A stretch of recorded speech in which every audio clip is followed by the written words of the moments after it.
हम middle class लोग ज़िंदगी को पूरी तरह एंजॉय करते हैं। हमें नाक चढ़ा कर मुंह टेढ़ा करके इंग्लिश बोलनी नहीं पड़ती।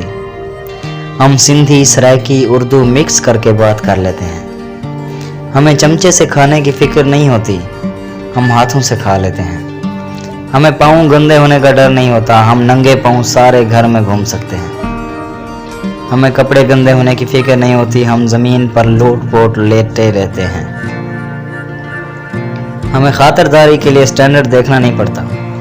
हम आलू के चिप्स, समोसे, चाय, पकोड़े सब खुशी से खा लेते हैं। हमें जरासीम का डर नहीं होता, हम मरीज़ को भी गले लगाकर हौसला देते हैं। हमें ब्रांडेड कपड़ों का लालच नहीं होता, हम सेलों से भी खरीद लेते हैं। हमें गाड़ियों का लालच नहीं होता, हम चिंची को अपनी करोला समझ लेते हैं। हमें मिडिल क्लास होने पे फ़ख्र है, हम ज़िंदगी को भरपूर एंजॉय करते हैं।